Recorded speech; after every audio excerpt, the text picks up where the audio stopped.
On this episode of Rock School Proprietor Podcast, Mandy and I have a healthy debate about reading music. And we ask the question, do we actually need to teach students how to read music? We go over the pros and cons, and we talk about how technology has played a role in the need for written music. Stay tuned for our discussion after this. Hey everybody, Danny here, and I've started a newsletter, quite simply called Danny's Music School Marketing Newsletter. And it's all in the name. It's for you music school owners and solo teachers, and it's only marketing, specifically how to get you more students. There's no big, lofty, grand, conceptual, long articles. It's very short and to the point, and always has some step-by-step or straight ahead ideas of what you can do to implement it. So I might take marketing concepts and ideas that I see in other industries, and then I break down for you, here's exactly how you could use this at your music school to get you more students. The newsletter's free. You got nothing to lose. Sign up in the show notes. There'll be a link. And now back to Rock School Proprietor. Welcome to Rock School Proprietor Podcast. I'm John Kazicki. And I'm Mandy York. Mandy, a couple weeks ago, we were talking and you asked me, why should we teach kids how to read music? Mm-hmm. And you think we should. I do. Spoiler alert. Yep. And I'm not totally sold, which coincidentally, I think it's part of why we started doing this podcast in the first place, because our backgrounds are different. You come from a background where it's like, well, of course you would learn how to read music. Yeah.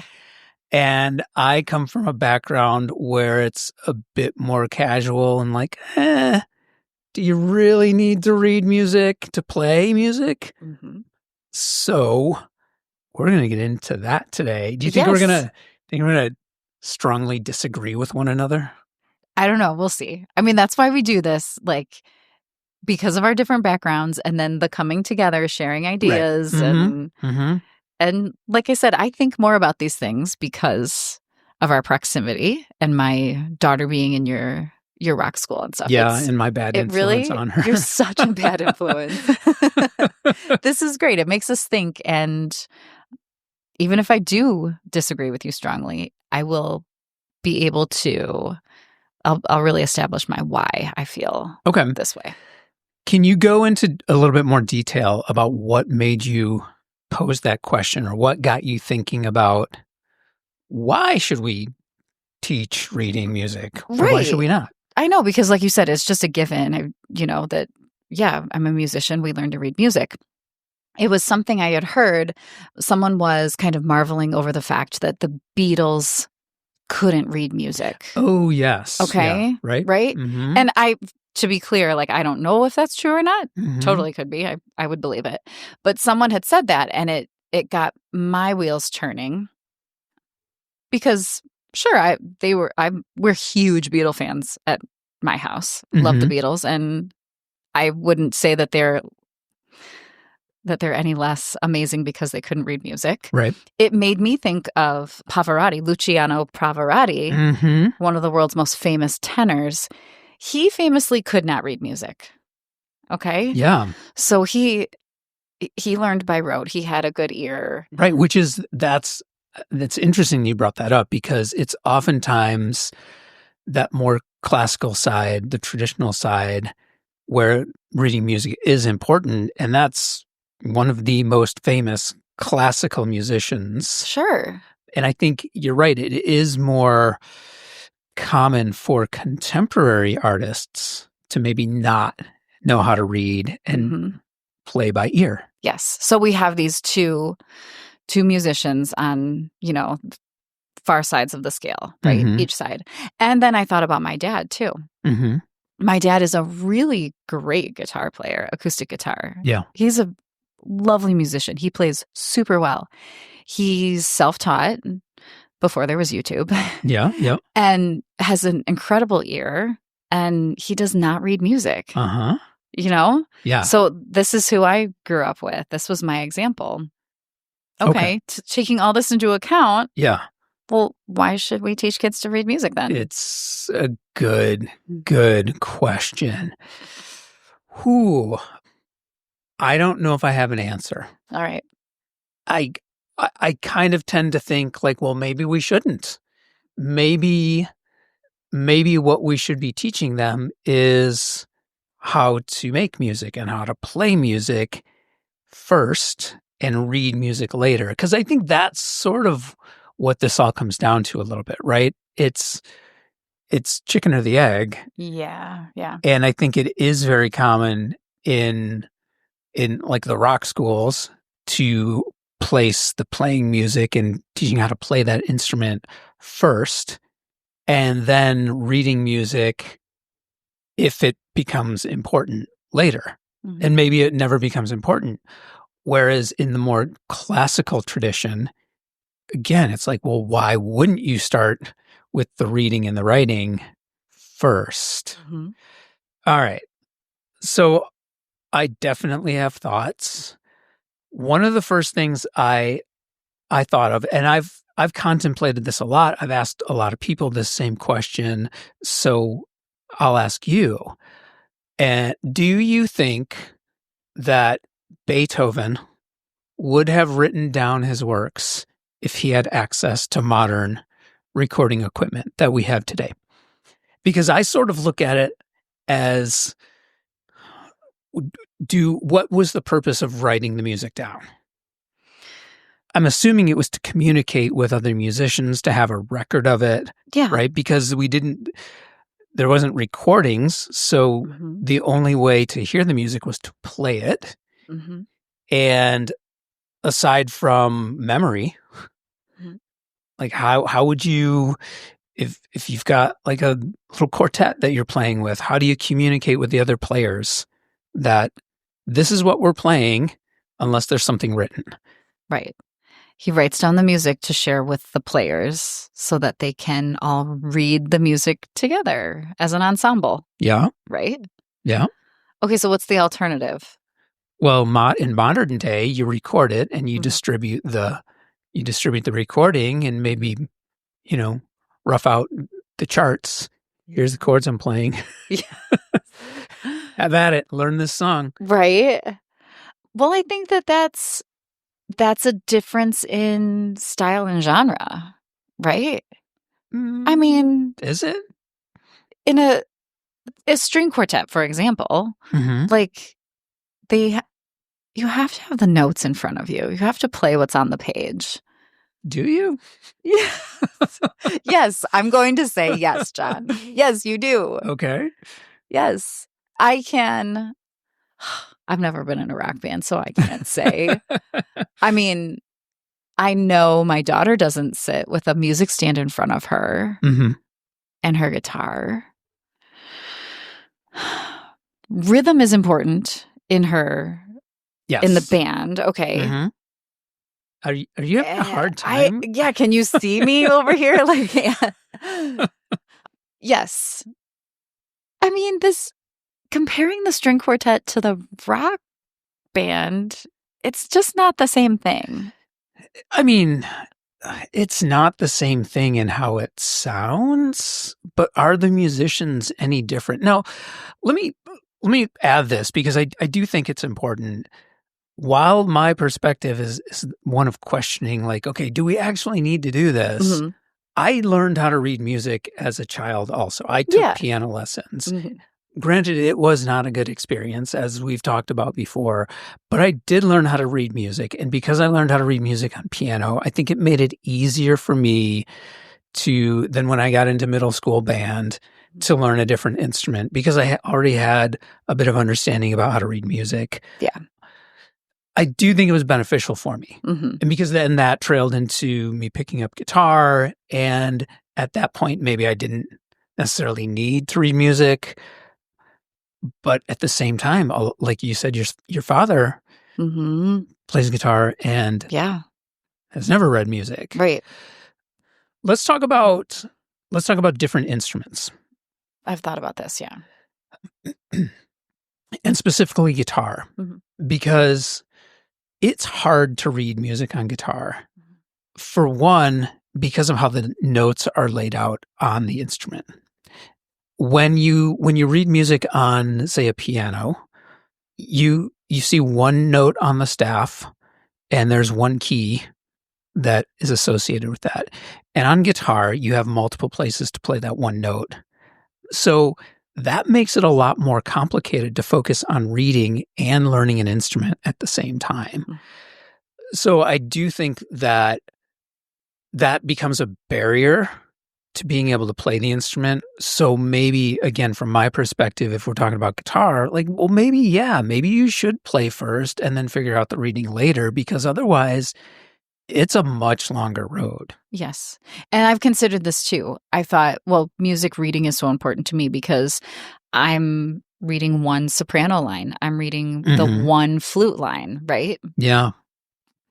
When I picked up the ukulele as an adult, I just write the chords above the song.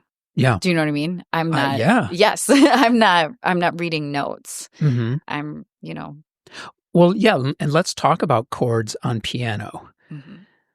I've seen enough times in my life people who play piano and can play a chord, but they can't necessarily understand how to put those chords together to play a song. They can just read what's on the right. page. So they read the notes that are stacked up, and they're able to play those three notes or whatever. Sure. And that creates a chord, but there's a disconnect between what those three notes are and what that chord is. Mm-hmm. So that, is that beneficial? I mean, yeah, okay, they're reading music, but are they making that next step with connecting how music works? Right. No, yes. And I have thought of this too. I have notes on this that I am glad I can read music, and it helps me learn faster when I'm learning new pieces. But I do wish that I had a better ear and better improvisational skills. Yeah. Right. And I think that's kind of what you're getting at, right? With being able to know, like, here are the chords that work and, playing a song with them. Yeah. That's what you mean on the piano. Yeah. Yeah. The way it was described to me by someone at one point who was a very accomplished piano player, he said, when you are so reliant on the music and reading the music, you can become very good at seeing the music on the page and knowing what keys to play. But at that point, you're kind of just playing a typewriter, mm-hmm. right? It's almost like dictating. Yeah. Yeah. So I thought about drum music also. If I put drum music in front of you, would you have any idea what's going on? I'm certain I wouldn't. And I mean drum set music. Yes. Yeah. I am. I'm certain I would not know anything about what's on the page. It's a completely different thing. Yeah.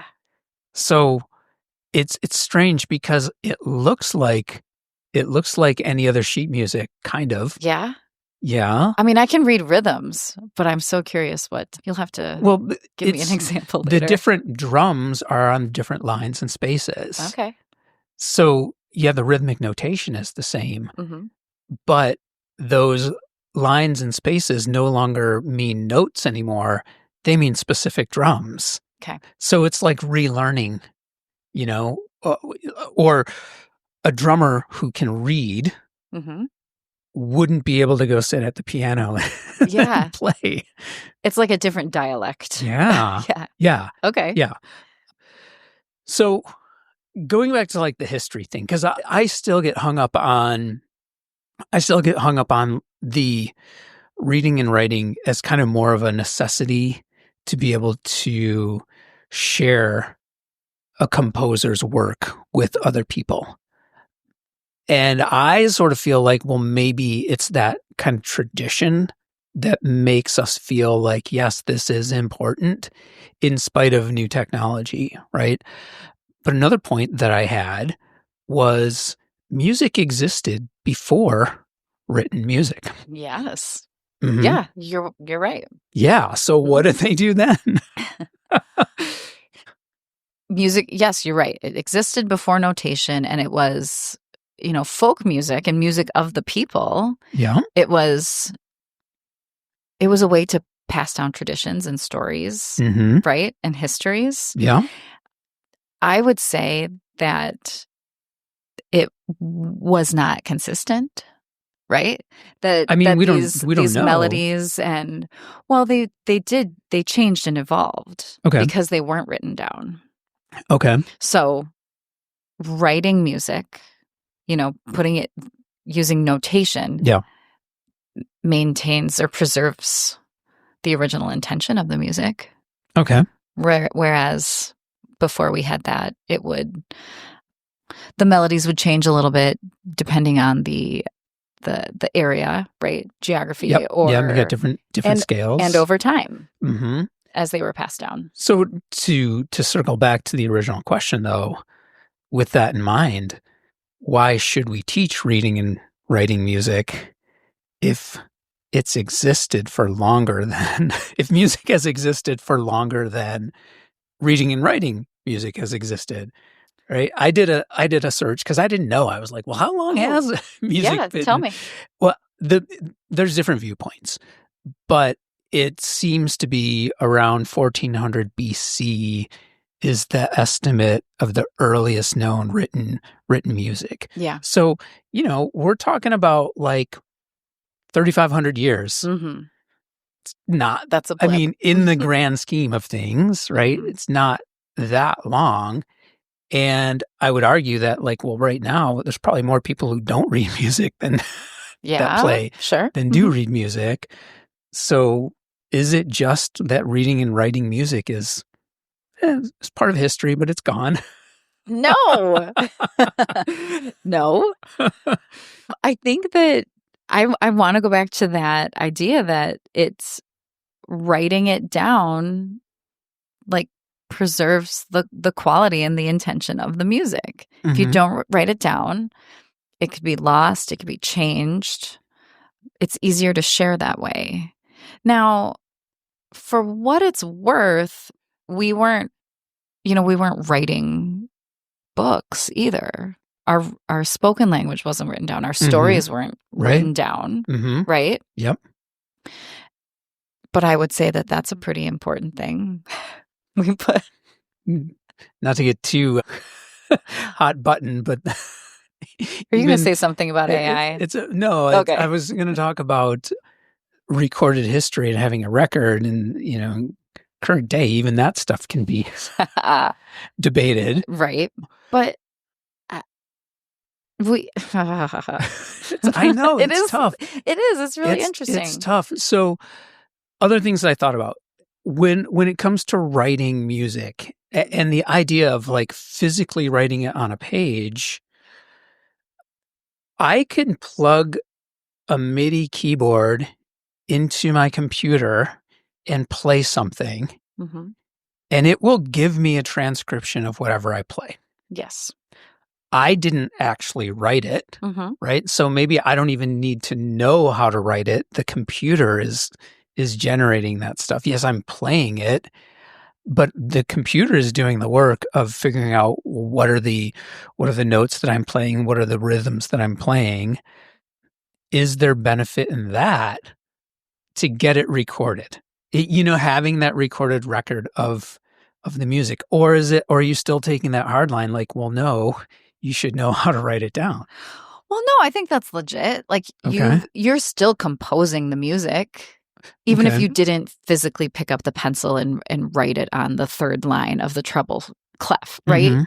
You're still composing the music on your instrument, and transcribing it. Sure, but do I think that it's important that you get it on the page?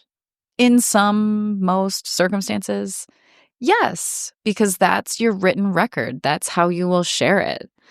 But if I don't know how to write music and read music, notation, and I take that route, am I cheating? No. No? Because I don't know how to write notation, but I know how to play. the computer's doing it for me. I wouldn't call it cheating. Okay. I mean, we're talking about art, John. Yeah. I mean, we are. Can you really? I suppose you can cheat in art, but like I said, you created the music. You did. You created it. So just because the computer put it on the page for you doesn't mean you cheated. Okay. To bring it back around to, should we teach reading and writing notation? If we have that at our disposal and we just tell our students, we're not going to worry about how to write it. We're not going to worry about how you read it. We're going to teach you how to play it, and we're going to let the computer do it. So I'm not really teaching it. Maybe if someone wants to pick up a guitar, like my dad, yeah, and make the music, and really, for example, he, as an example, is someone that just really worked on his craft. Mm-hmm. That's not cheating. That's not any less of a musician. Okay. Like, to be clear. But do I lean on the side of, pro reading music? Yes. In most circumstances, it's our language. Someone can give me a piece of music and I can take it to the piano and learn it. This is a way of passing it on to me. I can sit down next to somebody, and we can sight read a piece of music together. You talked about when should we teach them? Should we start making music first and then worry about reading music? That is an interesting question. And I feel like we've talked about this before a little bit with technique and habits. Like, should I teach you to sing that high note right now and, just go for it? Or do I need to make sure that you're using a good technique so I don't hurt your vocal cords? Right? Mm-hmm. Should we just start playing the notes on the piano and make sure they're accurate? Or should I make sure that you're using correct posture so we don't build in a bad habit? Yeah. If I don't teach you, if I just say, well, later we'll teach you how to read the notes, are we ever going to get there? Yeah. Right? So I'm not as, I was playing the role, I think, right now of like, okay, I'm going to make Mandy squirm a little bit on this. I am a big fan of teaching students how to read rhythms. Note value and understanding rhythm is, to me, it's huge. Whether or not, like, again, I come from, the perspective of guitar really. So whether or not we're focused on reading those notes on the staff, I'm less concerned with, because there are workarounds. But I do like teaching rhythms, because that's something that can apply to every single instrument, right? As we said, like, reading guitar music is complicated. Reading piano music, a little bit more simple. Reading drum music is its whole separate thing, right? So, but if someone knows how to read rhythms, well, then it's easier to then figure out what's going on in these other instruments. I also think reading rhythms is hugely beneficial in developing someone's ear, because when you can hear a rhythm, then you're halfway there to figuring out what is the rest of it if you're playing by ear, right? Then you're talking about pitch, you're talking about like chords or whatever it is. So I'm a huge proponent of teaching students how to read rhythms. And as someone that doesn't teach rock band and doesn't have a full understanding of how that all works, what you've said, that makes sense to me, and I appreciate that, because it is so rhythm based. And if your students can read the rhythms and play cleanly, right? Because that's you want them playing in rhythm. Like, well, and that makes sense to me. Every musician, though, like, half the battle is playing in time. Yeah. Every single instrument, every single style, every single musician. So rhythms are so important. And I'd also argue that from the non-musician perspective of someone in the audience, if you're listening to a band or an orchestra or whatever, and someone plays a wrong note, pitch, maybe it'll be heard, maybe not. If someone breaks the rhythm, if that rhythm is interrupted, everyone feels it. So I think rhythms are almost more important than anything else. Now, I do have reasons. I was thinking about reasons we should teach reading. Or maybe like you were talking about when do we teach reading? I do think if someone loves classical music and that's what they want to focus on, well, absolutely. Absolutely. Because there's just so much more benefit in understanding how to read music. You have access to so much more if you understand how to read music. It's almost like, well, if you don't read music and you want to play classical music, you're not going to be able to do it. So if someone is interested in pursuing some sort of, if they want to play in an orchestra, where it's more common for people to hand out music. Yep. Yeah, I think reading music is an important skill.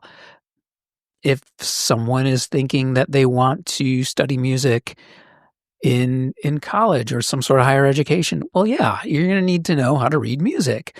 If someone's thinking about becoming, like a high school band director or like a choir director, or they want to teach in university or whatever, yeah, you got to read music. Yes. So there's all these other reasons for reading music. I think it comes down to the why. Like, why is this individual person learning music? Yes. If they're learning it for their own personal enjoyment, it might not be that important. Yeah, absolutely. I'm going to use my dad again. It's for personal enjoyment. I grew up with him playing at the house, lots of family weddings, events, and currently he's got a standing gig every week. He plays, out in public. That's for what he does. He's got it going on. He doesn't need to read music. Right. I, for what I do, the performing that I've done, and the teaching that I do, I don't need to read music to teach preschoolers. Right. But it's something I use when I teach a choir. I sit at a piano and I play their parts. Yep. Right. I have to be able to do that. I should note, though, too, I teach for my early elementary kids, well, elementary age. I teach by rote a lot, I really do. Yeah. So here's something. I teach songs by rote for an elementary choir, but the music is always there. I don't always put it in their hands because, oh gosh, I'm going to sound like John. I don't put it in their hands because I feel like it will be a distraction from just learning rhythm and melody. But I do put it in their hands occasionally. Yeah. So they can see the shape of the music, right? I think it's important for kids to see that, to look at that. They see the shape of the music.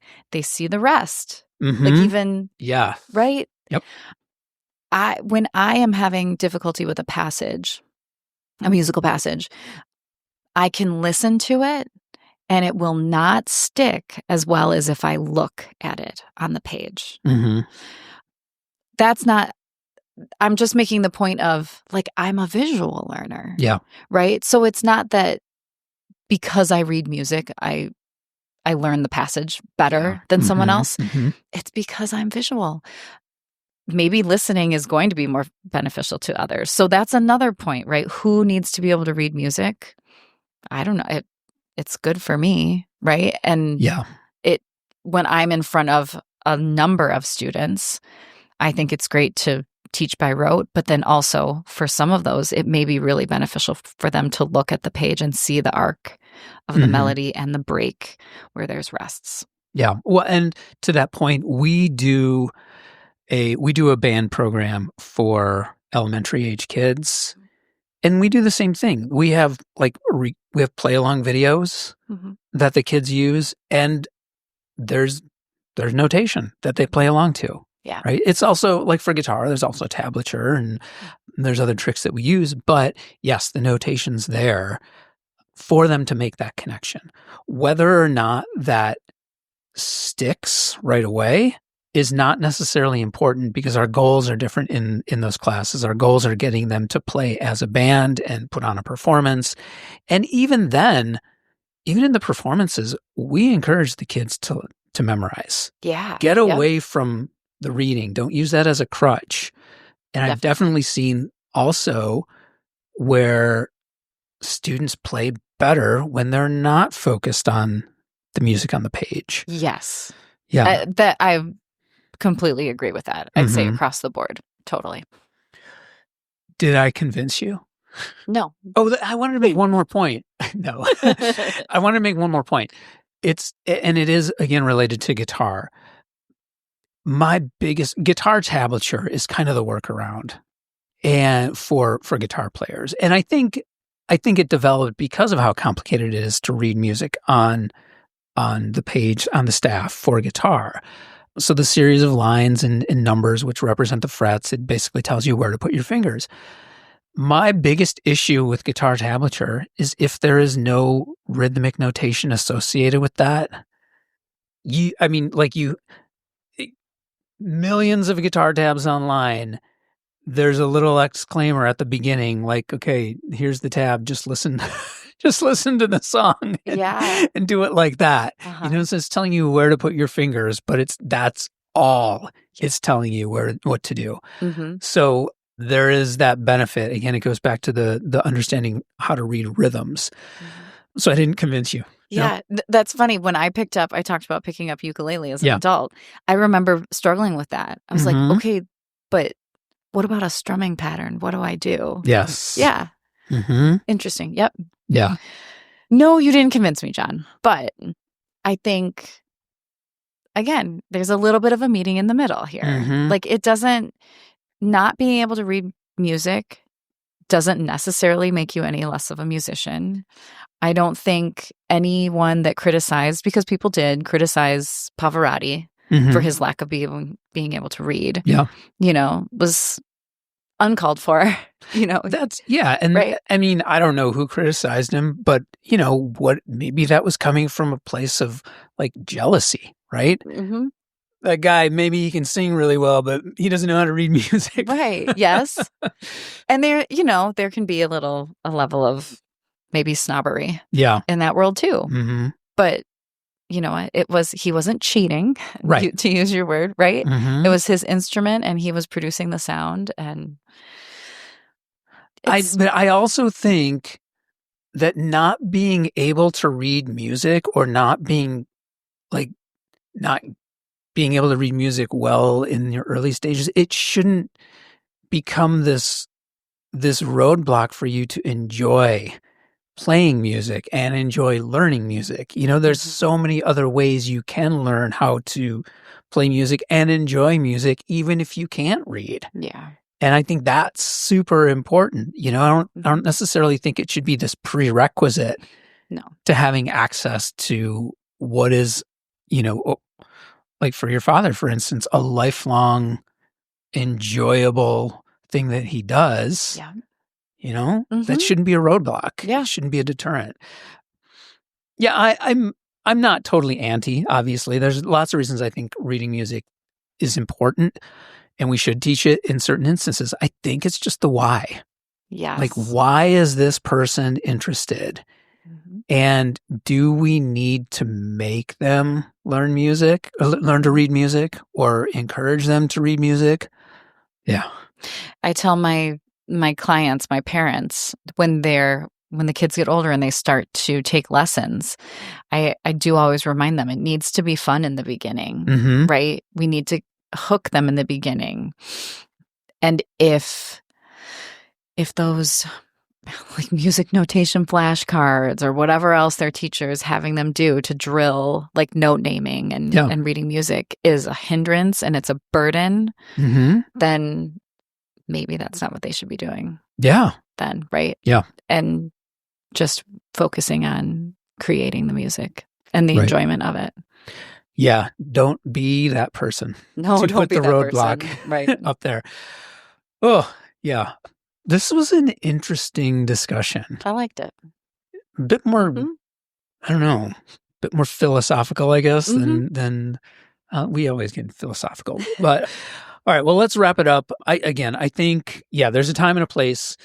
My big point is like, don't make reading music a roadblock to enjoyment and success. I agree. But there's a time and a place. Yes, and it can be very useful. Yeah. And I use it all the time. Yes. And I'm making sure my children can read music. All right. For the record. Mandy. We'll see you next time. Bye. If you think we got something wrong or we missed something on the topic of reading music, please, we'd love to hear from you. You can send us an email at info@rockschoolproprietor.com. Also, we'd love your help with some reviews and some ratings. It's really easy to do in the iTunes app or Spotify. It's really helpful for the show. Show notes and transcripts for this and all episodes are at rockschoolproprietor.com. On social, I'm at rock.school.proprietor on Instagram. I'd love to connect with you there. You can also find me on LinkedIn and Blue Sky as John Kozicki. If you enjoyed the show and you gained insight from our conversation, then we count that as a win. All we ask in return is that you pay it forward. Please share the show with someone you think needs to hear it.